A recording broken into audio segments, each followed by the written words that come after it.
Welcome everyone to tonight's CCL training program. It's a weekly webinar of Citizens Climate Lobbies that provides CCL supporters like you and I with access to in-depth training opportunities on topics relating to climate change and effective climate advocacy.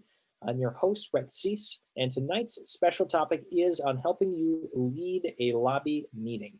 So we're going to jump into this training with details about your special role as a lobby meeting leader. The lead makes sure that our teams go into that meeting with a plan and that everyone knows how to work together to ensure a successful outcome. You also might be listening to this call because you know you're either leading a lobby team meeting the week of December 7th, or because you realize you might be needing this role in the future, or simply because you want to keep deepening your understanding of how to lobby with CCL's training program. Either way, we're glad to have you join this call. And with us tonight to get us through with her wealth of experience, my co-presenter is going to be the wonderful regional coordinator of CCL's Northeast chapters. Iona Lutey is dedicating her life right now and has been to stopping climate change. As CCL's Northeast regional coordinator, Iona delights in supporting the incredible work being done by state coordinators, group leaders, congressional liaisons, and the precious volunteers in the region. Loves hearing about their victories and their challenges and being able to help. Iona's been with CCL since 2013 and helped found the Columbia County, New York chapter and has since served in many roles. A quick reminder here before we jump in that we do have two trainings that we are recommending all of our lobby attendees attend ahead of time. I'm guessing most on the line here tonight have already done this, but if you haven't yet, these two trainings were done by our Vice President of Government Affairs, Dr. Danny Richter. There are legislative plan for the year ahead and a review of our primary and supporting asks. We're not going to be going over a lot of that tonight, and we do recommend if you are sending out any kind of final prep work for your teams, this short link is a great little spot, or you can just have them search for CCL's community in CCL community for December lobby training. And just as a little reminder, if you're interested, we are actually available, the lobby training tonight. Here is a link in the chat where you can find it. So thanks so much for jumping in, and we're gonna help take care of you tonight. If we've done our job well, we'll cover these topics and we'll stay on until everyone's questions are answered. The importance of leads, the importance of advanced planning, the importance of thinking through some suggestions on how to put together your meeting plan, and additional ways that you as meeting lead can considerably boost your leadership skills throughout that meeting process. So with that though, I'll actually pass it to the one and only wonderful Iona, and we'll get started here tonight. Thanks so much for joining us, and keep using that chat as we jump in. Thanks, Brett, and hi everybody. And leadership is so essential that we cannot function well without it. Yet, as you all know, it can be time consuming. It requires a great deal of flexibility, and especially this year, we've all had to step out of our comfort zone to be a leader. Before starting this presentation about leading a lobby team, I like to share a quote from John Woods of Braver Angels, who will be part of our national conference on Saturday. Our nation faces a test right now. You could say it is a test of our commitment to social justice, constitutional liberty, economic survival. Each of these may be right, but more than anything, we face a test of our ability to hold true to the civic conscience of American life that freedom fighters from the Revolution to Dr. King and beyond died to give life to. That is an America in which we meet injustice and political differences with moral resolve coupled with goodwill for our neighbors and commitment to the communities that are the cradles of our shared tomorrow. So in the midst of a pandemic, economic crisis, and deeply rooted systemic racism, I hope you're taking care of yourself in finding your voice and being part of the solutions we need. And each of you, we recognize, are stepping into the unknown, learning new technology, taking on the responsibilities of managing your own team's scheduling process, reaching out and coordinating all of your teammates online while balancing social distancing. We can't thank you enough for being willing to do just that. Put yourselves on the line to help our lobby meetings go well. We're so grateful to all of you for your hard work. You are so essential. We can't do it without you. So before we jump into tonight's training, we wanted to make sure to provide a quick review of our advantages as citizen lobbyists as we meet with our members of Congress. So a lot of us will feel nervous going into a meeting, and that's normal. But remember, our advantage is that we're citizens, not professional lobbyists. So although we want you to be professional, you don't have to try to be a, quote, professional lobbyist. This is as true here as it is for our volunteers in Canada, Australia, and any other country. So relax and be yourself. Do whatever helps you get into that empowering listening place ahead of your meetings. I personally like to take some deep breaths and get in touch with my gratitude for being able to engage in our democracy. And part of what sets CCL apart in the eyes of the congressional offices is that we are ordinary people who care deeply about humanity. And as humans, we should accept that there will be mistakes. You'll make mistakes, or your teammates will. I certainly have. There'll be things your team will say that could have been said better, and we'll show you how to handle the situation in this training. We're building relationships, so be human and embrace whatever happens. In the short amount of time that you are in an actual meeting, how you facilitate that meeting is important. So let's step back and consider the bigger picture for just a moment. And the bigger picture is this: you as meeting leaders are well positioned to nurture and empower the others. Make it one of your goals to mentor or nurture the lobby team so they build their capacity for this work. So how does a meeting lead help others grow and empower them? Well, the best leaders show faith in those around them, and that's what we're asking you to do. Having faith in others means you know there are going to be some coachable moments, and to feel empowered, people need to be put into situations where they can both succeed and fail, and where failure is part of the learning experience. So your job as leaders is to bring out the best in people. And you can do this during the planning or practice, during the meeting, and after the meeting. Ellie likes to say the meeting leader is like a conductor. The leader is there to manage the meeting, not to dominate the meeting. This means the leader is not necessarily the one who talks the most, but who's in charge of the transition points of the meeting, between speakers, between roles, getting the conversation back on track, wrapping things up, cueing people. That can be verbally over the online meeting, or non-verbally with your video feed or group chat or text, whenever they're taking too long. If constituents and the liaison are present, the leader also ensures they are heard from.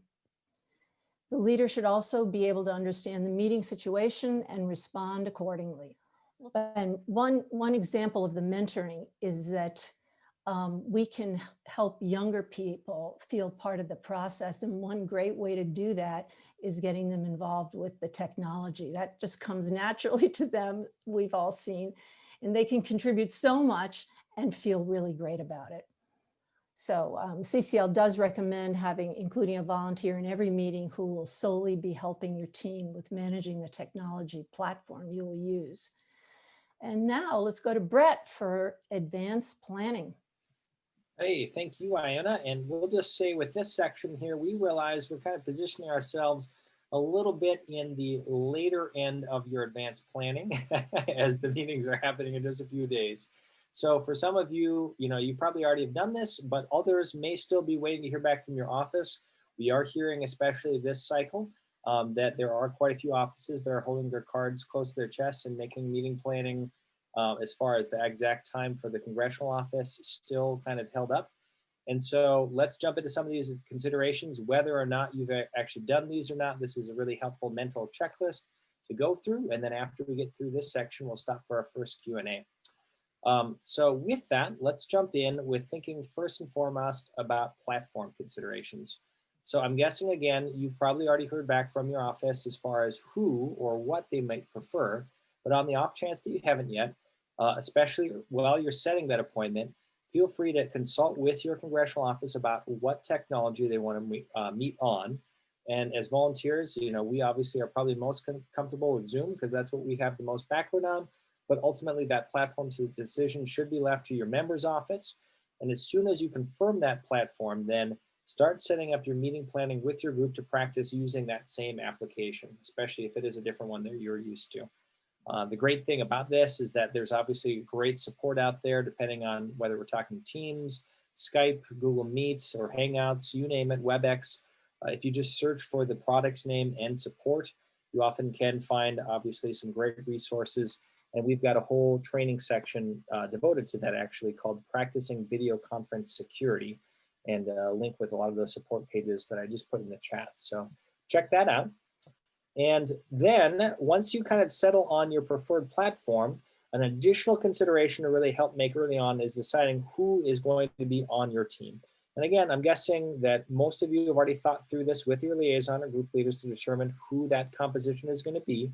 But you can think about featuring voices like local business leaders, other trusted messengers, young adults that haven't had a chance to have this experience yet, other community members that have been enthused and would really be able to connect with your member's office. All of those are great potentials. The size and makeup of your group is also going to depend on what your goals are. Our ideal size for these meetings, whether they're online or in person, is right around that 6-person mark. That helps manage the agenda, move your member up the forward in a way that has intimate conversation balanced with the chance to feature a variety of voices. But you're also welcome to use larger groups. They definitely have advantages, especially if your member is saying they aren't hearing a lot from constituents about climate change. Showing up with 100+ people, that's an effective way to really counter that narrative. On the other hand, with a large group, you might not be able to have a meeting, obviously, where they feel safe enough to really deepen their own feedback and concerns about the Energy Innovation Act or about what policy preferences they might have. So that's really a trade-off that we leave up to you as the meeting lead and your liaison to really deem what's going to be most effective. And we definitely are happy to field questions on that here as we get into the chat section. So again, a reminder here that once you confirm the platform who's going to be on your team, the next consideration is really, as you're assembling your team, how you're going to set up a practice and all the information ahead of time. We at HQ aren't going to be sending out any schedules or creating team assignments. That's really left up to you on the local level to coordinate with your local liaison and make sure to communicate ahead of time that plan.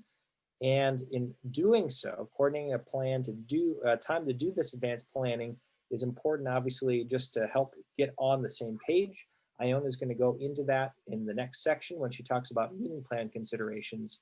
But I just want to underscore with this slide the importance of having at least one, if not a couple of chances to practice ahead of time with your team. And we again know that many of you on the line have probably already done that. Again, just the practice makes perfect mantra is a great one to live by. And with that, I want to give a couple of other helpful reminders if you haven't thought through this. What to send in advance is pretty straightforward for our meetings this December. We're recommending 3 things. Danny in his lobby trainings recommended especially a primary ask and leave behind be emailed ahead of time. So you have that as a reference point. I've just put a link to that in the chat. You also want to include the list of who will be attending to confirm that with your office.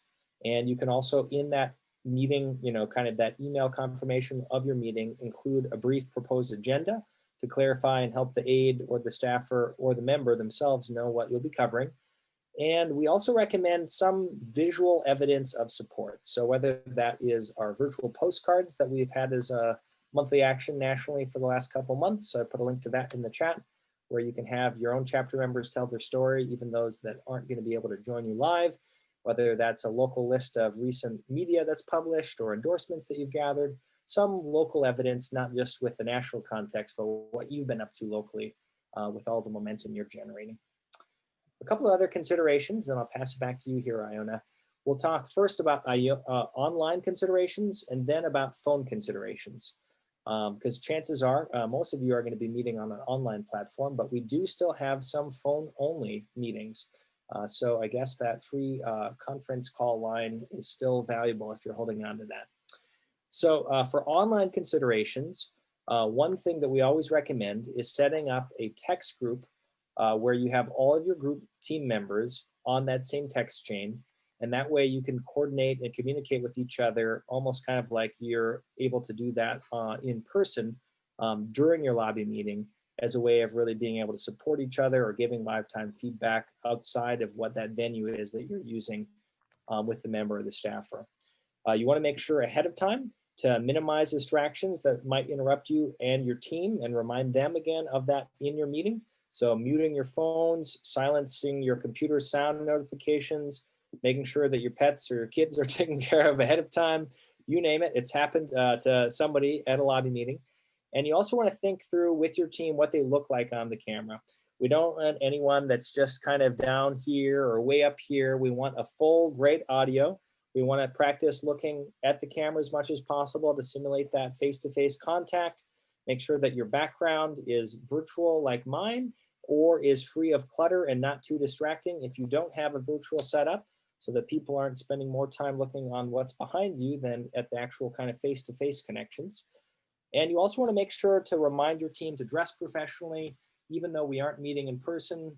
It's a great tradition still to look professional, to be treated professionally, and make sure that as people are preparing, that they have that practice as well in being able to keep their face in the center of the screen.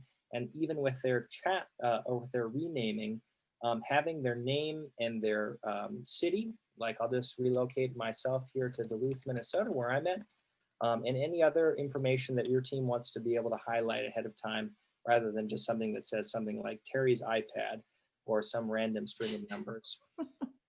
You also want to make sure that you restart your computer ahead of time. A lot of times people may, not have all of their applications closed, so only have that Zoom meeting and any note field that you want open. Turn off other devices in the house. And again, this is going above and beyond, but just as a helpful checklist, these are all available in our slide notes too. And then if you're having connection trouble, or if one of your team members is, you can pass on ahead of time that they can actually turn their video camera off, and that's going to save some of the bandwidth and help improve their connection with the audio still being plugged in. At this point, the only other two things that I'll share, and I think Iona is going to get into that in a little bit more too with special online considerations, are just that as you're preparing your team, practicing that mantra of flexibility, scheduling changes for your team members, for the member, they can happen last minute, and that's all right. If plans change and or you find out that somebody cannot attend the meeting, make sure if it's you to notify your state or regional coordinator so that they can find a substitute meeting lead. And if it's one of your members, we'll go over kind of some of the advice of that in a little bit, but just reassure them that we're going to work out with the best team, whoever shows up. You also want to make sure to check your email that day of, if not a couple times even leading up to that, in case there are any changes with your meeting plans with the office. That way you can kind of notify your team accordingly. All right, so if you're joining only with phone, here's a couple of other considerations. If you are only going to have phones, make sure that you think through, how does only having audio connect and still feature your team's goals? Do you want to have it be a smaller team as a result, because it's going to be harder to signify kind of transitions? You actually want to still practice ahead of time on that platform so that everyone knows how to join smoothly, and especially with audio only, practice the art of transition examples.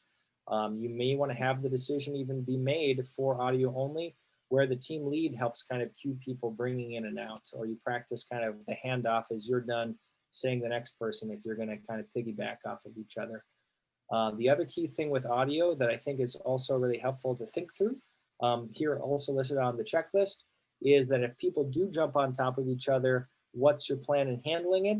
Whether youngest person goes through first, or again the meeting lead kind of jumps in then and helps play traffic control, you name it.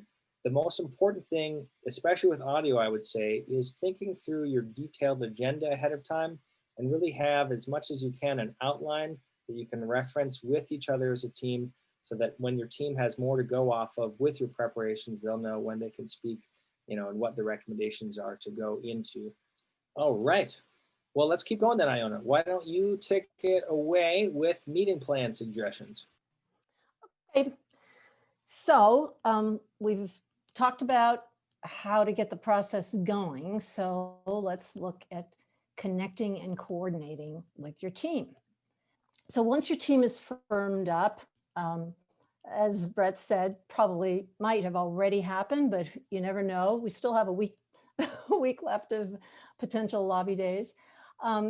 So introduce yourself with everybody via email, or better yet, call them up. That's really the best. Everybody gets so many emails these days, and there's really nothing like a personal connection. So that's highly recommended. Ask which roles they would like to fill. Find out more about them. If they're new to CCL, then that might be a good time to review the various roles of lobby teams. Make sure that they're aware of all that. So get to know them, and just develop kind of a relationship with them and a sense of trust with each other. So then after you've gotten to know everybody, send out an email introducing them to each other and give them maybe a few dates for your meeting. So obviously you might have, you're going to have, time is going to be compressed. You'll just have to figure out how to make sure that everybody can get together as soon as possible. So also you might, in that email, send whatever links you think might be relevant to that particular meeting. So you'll know if that's important.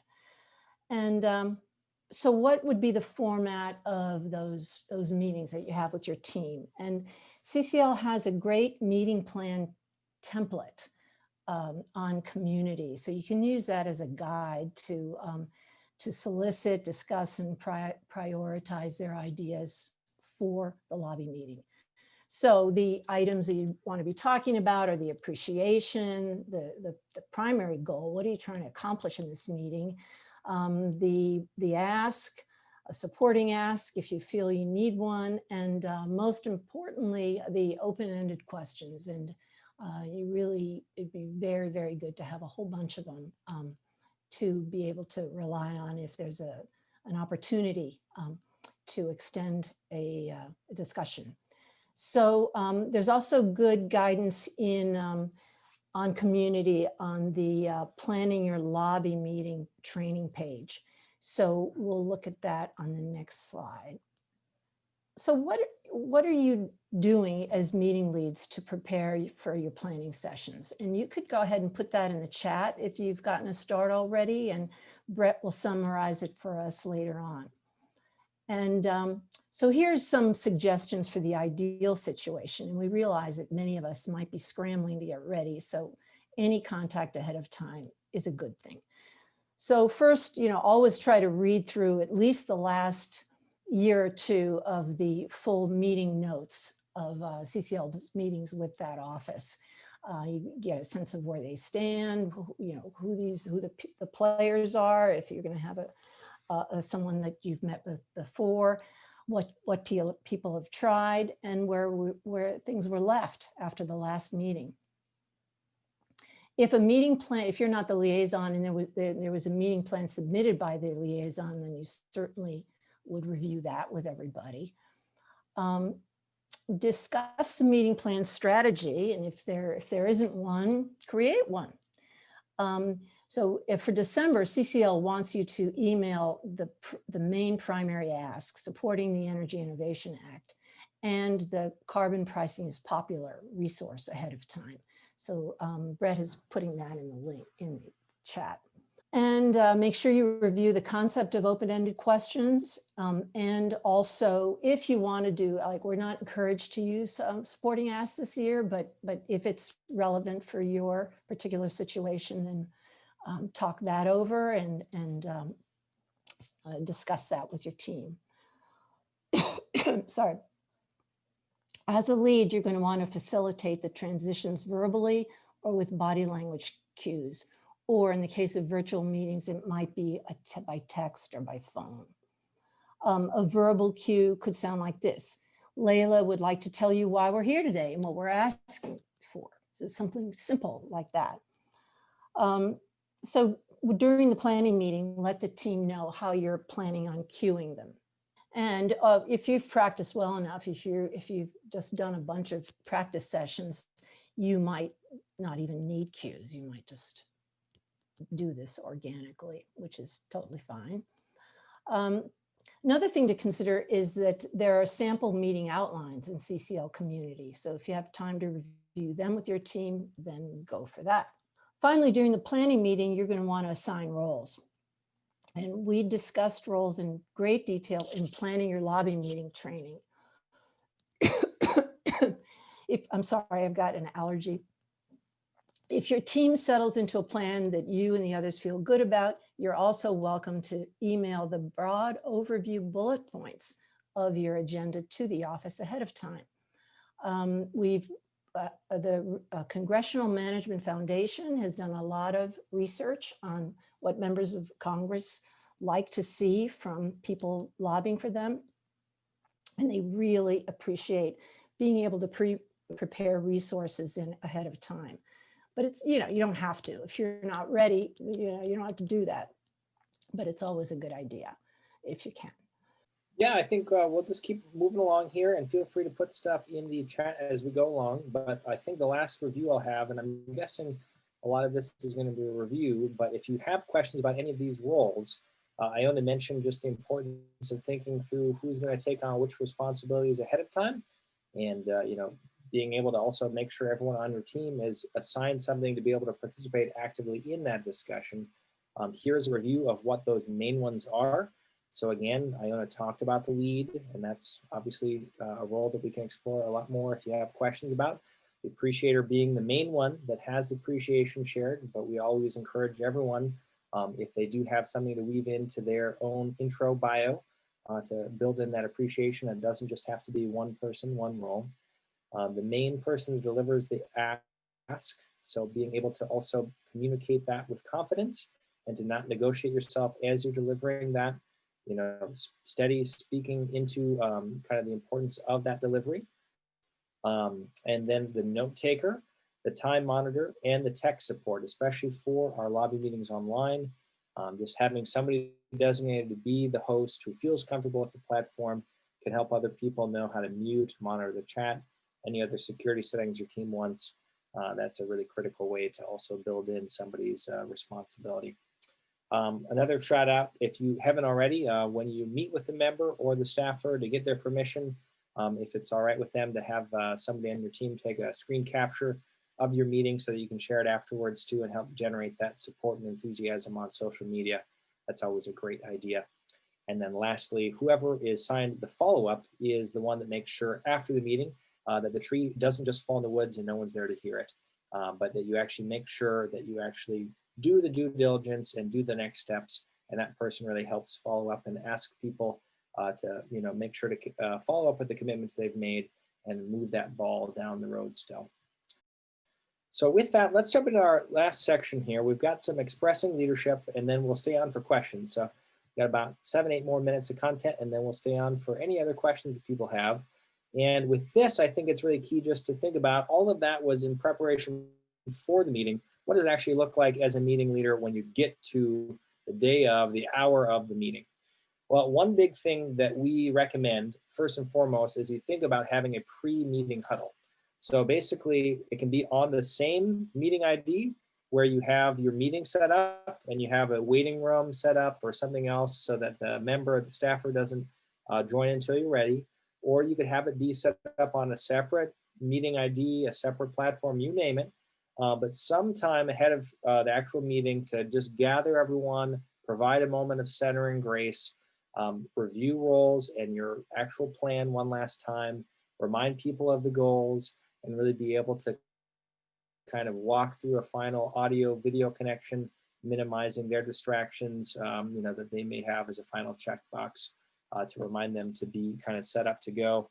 Everyone's looking good on the camera.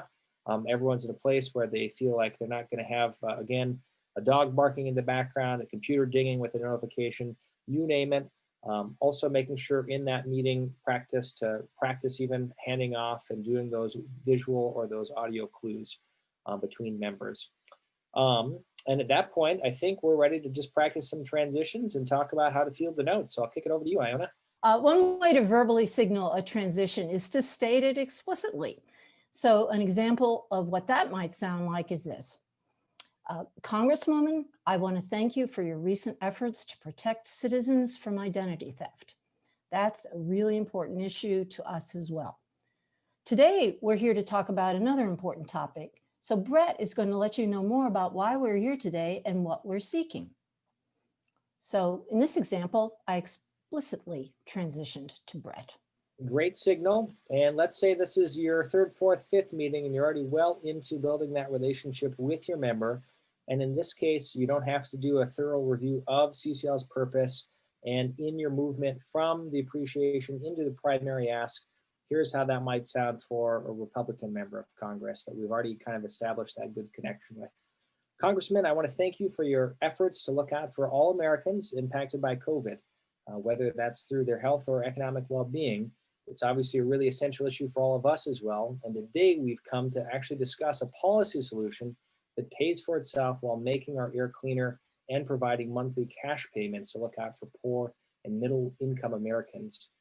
With that, that's a great way to kind of frame it with the politics of the time and also frame it within the values of your member. It doesn't have to be the same way that you're saying it every time for the same way for every office. So each meeting is different, so proceed in a way that feels comfortable and appropriate for your situation. Being present and being a good listener are essential in determining which parts of the plans need to be scrapped. So here's an example demonstrating how you might transition from the discussion to the end of the meeting close. Congresswoman, I see that we're nearing the end of our time with you today, so we wanted to recap and clarify the main takeaways we have about the next steps we plan to take with your office following today's excellent meeting. And building on that too, a lead also needs to be able to handle bringing the meeting back to control if it veers off course. We actually have a whole other separate training that gets into all of these different difficult scenarios. I can put a link to that in the chat, but here's one example of what that might look like. Let's just say that the actual staff is off topic, and you're going to help bring that back from their discussion of healthcare into the mix. So Iona is actually going to play the leader after I go off the rails as the Congress member who acknowledges my comment and then immediately circles back as to where and why we're having this meeting. So here I go. The real ongoing challenge, Iona, and thank you so much for making time today, that we face in this country is healthcare right now. We need a deeply seated policy change given all the ways our country is broken with access, astronomical costs, and limited coverage. Well, thank you, Congressman, for raising your essential concern about reforms to healthcare. We hear you, and as an organization, we don't take a position on health policy, but we do take a position on the positive health outcomes that will stem from our country placing a pollution fee on greenhouse gas emissions. This policy isn't just about the climate. It also will improve the health of everyday Americans and prevent premature deaths by reducing pollution that Americans breathe. We know poor air quality alone leads to an estimated 114,000 US deaths each year and sickens thousands more. Would it be helpful for your office for us to connect you with a public health or healthcare professional from our district who's on the front lines addressing these negative health impacts? Absolutely. That's a very effective way of bringing my attention back. Thank you. As a meeting leader, you will do a lot of advanced planning and preparation, and that's really important. But we can't let our plans and preparations go on autopilot. We practice ahead of time, but you never know what scenarios will play out. That's why we always need to be focused on what is being said in the moment, and as a team, be ready to help each other respond to what we're actually hearing, not what we expect or think we heard. As the meeting leader, you should recognize when it might be appropriate to diverge from your plan. We refer to this as situational awareness. It's the ability to perceive and understand what's happening at the moment and being able to react to challenges as they happen. Good situational awareness means you're not only listening to the words being said, but also the tone of voice and body language too. One of the benefits of having a team is that if you don't pick up on a particular cue from your member of Congress or staff or one of your fellow lobbyists might, they can then ask a follow-up question or redirect a derailed conversation. So let's think through about another important key element as leader, and that is making sure that everyone is being heard. We know that, whether it's ranging from power dynamics that, may only empower some of your members of your team to feel more permission to speak up than others, whether it's you having an imbalance with kind of the member of Congress and the staffer, Finding ways to artfully signal and bring in voices that aren't also being included in your meeting is another role and responsibility as lead that you're really going to have the chance to practice and perfect with these lobby meetings. We love saying that lobbying is a team sport, and it's our role as leads to make sure that all voices present are going to have the chance to be a part of that meeting. So here's a couple of examples that you can see here on this slide, whether it's saying something akin to Iona. I'd like to just pause for a moment and see if there's anything you'd like to add to that point. Emphasizing that you're looking out for the silent constituent or those voices that aren't being heard and bringing them back into the fold is a key element for you as the lead. The other thing too, as you are empowering others, is thinking through a couple of these other situations you may encounter. We love having them practice out loud here, so we can get into them here for Q&A too, if people have additional thoughts or comments on them. If somebody is saying something that is just flat out wrong, or that you feel like warrants correction and getting more of a thorough update, rather than calling them out or correcting them and just, saying anything else, saying something or practicing a phrase like, if I might add to what Iona or whoever was saying, is a really key way of kind of building on that correction without really naming and shaming. Another thing that is probably not going to happen, but just in the off chance that it might, is nice to have in your back pocket, is if somebody just really gets angry, or for whatever reason, not the congressperson or the staffer, but your own volunteer goes off topic. And in this case, I'm actually going to play the angry volunteer, and Iona again is going to step in and save the day. So here we go. We're in the middle of the meeting and I just erupt and say something like, it's you guys in Congress who are stalling and making this worse. Get with it. Congresswoman, obviously we're very passionate people and we're working very hard to try to get something done on time. You were just saying that you think driving innovation should be front and center of any renewable energy agenda. So the size of your teams, I mean, that's a really great, I just love those examples. Anyway, the size of your teams are going to vary from meeting to meeting. So if there are just 2 or 3 volunteers in a meeting, then each person will need to fill one or more role. However, if your team ends up being a larger group, it might mean some folks do not have to speak that much outside their initial brief personal introductory story about what concerns brought them to the meeting. So as a leader, you want to acknowledge and appreciate them for that. So having additional people in the meeting whose role is looking pleasant and affirming their interest is important. So even if they don't say much, as lead, it's key to help value them for being present. Also, you could run into the situation where only minutes ahead of the meeting, one of your team members texts you to pass on that they're going to be late. Coming in late has a chance to significantly disrupt the meeting. So as a result, you should be clear with your team ahead of time that the only time you would want a team member trying to join a meeting already in progress if they're the only constituent. Otherwise, politely let your group know that if this situation arises leading into your group's meeting, explain to them that coming in late will disrupt the meeting and that you will fill them in on the meeting afterwards. The final situation to review for a DC meeting is that when a volunteer or another unplanned attendee shows up for an online meeting they're not scheduled in. If this happens to you, we empower your team to make the swift decision to have your tech person or any other co-host immediately remove them before the dialogue can happen that distracts from the meeting. So given how much time and coordination has been put into the scheduling and planning process, it's key for your group to feel empowered to do whatever it takes to keep your meeting focused and on track with only those attendees you are planning on having in the meeting plan. This hardly ever happens, just in case you guys are worried. So for most online meeting platforms, you can set up a waiting room or an equivalent feature to allow anyone after the meeting starts to be held in the quote lobby and in need of permission ahead of joining the actual meeting discussion. And from there, you could remove them without even interrupting anyone or privately chat them a question if you're expecting someone and need to confirm who they are.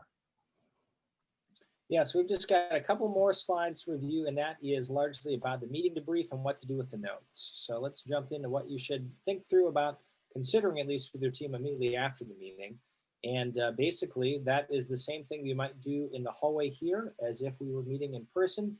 And that's just setting up another time, whether it's after the staffer leaves that same Zoom line, you're staying on yours with the lobby set up or that waiting room set up so nobody can re-enter, to do a debrief or a separate line at a different time if people can't stay on for that period. And basically just walking through what worked and what didn't work. And also, as the lead, viewing this as an opportunity to really empower and remind people of each of the strengths that they've demonstrated in that meeting to build up your team, right? So you as lead can begin about framing what went well and nurture those team members. It's great to also ask your note taker to read back at least the highlights of the notes that they've captured.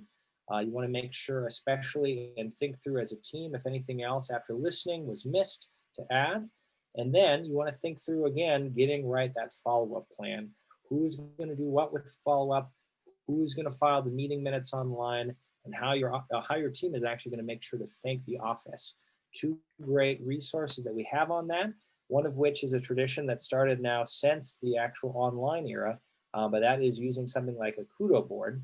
And the other thing is a great setup. We've just got CCL thank you cards available. So both of those are links in the chat as well. Now, speaking of meeting minutes and who's going to be responsible for all of those, let's think through what that actually looks like. On CCL Community, we've got two great pages. You can just search for these if you don't know what the links are. But one is just called the meeting minutes form. You can find that and just submit your meeting minutes right there. It should be actually on that form printed out too, that your note taker should have taken into the meeting. And then we have another little helpful checklist of how to take great notes. But essentially, you know, in summary, the note taker is basically capturing the main details. You want to make sure that those notes are confidential and not shared with other people. After being submitted, anyone beyond your lobby team itself and the regional coordinator really shouldn't be privy to that information that you discussed. And they also are going to be a document that helps us build momentum. So think through as you're taking and submitted notes, what information is going to be most helpful to know when you're looking back 6 months from now and trying to trigger the most recent meeting recollection in your mind, what was discussed and what those next steps were between now and when you're meeting again. So we recommend listing things, including the staff names present and their titles, all of the individuals that were present, including whether they're a constituent or not, making sure, especially in your notes, to emphasize what you heard from the member rather than what you told them. So what were their concerns? What were their reactions? What were the questions that they asked? What were the comments that they said? Really focus, you know, front and center in the meeting, 50-50 of that time should be the staff member talking, and the notes should skew heavily towards recollecting their specifics. The only other thing to mention on this front, we can get to other questions if people have them, is that if you weren't given a lobby meeting ID, sometimes that trips people up when they're submitting their meeting minutes. You can always just enter the very intuitive number 99999. It's a 5-digit number. It's, you know, a field that asks for 9 digits. Just enter 99999, and that's as good as anything. You don't have to have your meeting ID. If you can't find it or you never got it, that's fine. And if you have questions, I'll put Amy's email here in the chat too. She's definitely happy to help with any meeting minute questions. As meeting leads, so there's one last area of notes that you're going to be asked about, and there are the 2 position statements. So during the meeting debrief, one thing you're going to want to make sure that you capture is as close a window as you can get into the member's position on both the Energy Innovation Act as well as their individual position on climate change. So we track this over time, and CCL has developed a letter grading scale with and it's kind of the opposite. You would think that the grades further down the alphabet actually indicate more favorable positions for us. So a D is better than an A.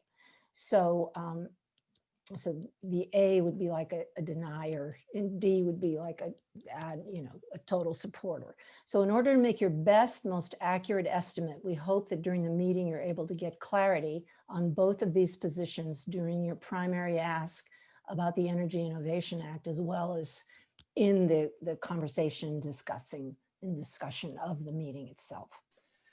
With that, we have reached the top of the hour, and we also look forward to continuing to support you. So if for whatever reason you have any questions after tonight, here's just a quick reminder of where you can find out more information. Reach out to Iona or I. Our emails are here, as well as post things in the forums or your regional coordinator if you're not in the Northeast.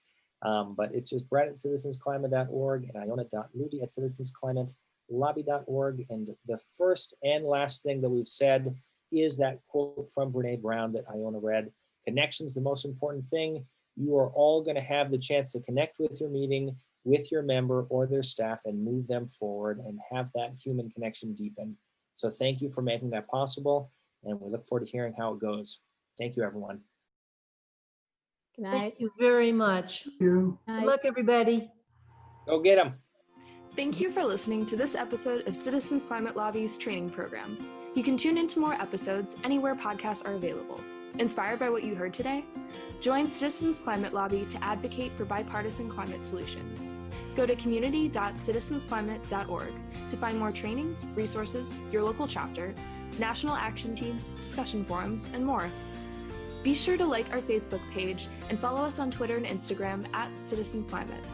We also invite all of our listeners to subscribe to our YouTube channel for more inspiration. And together, we are creating the political will for a livable world.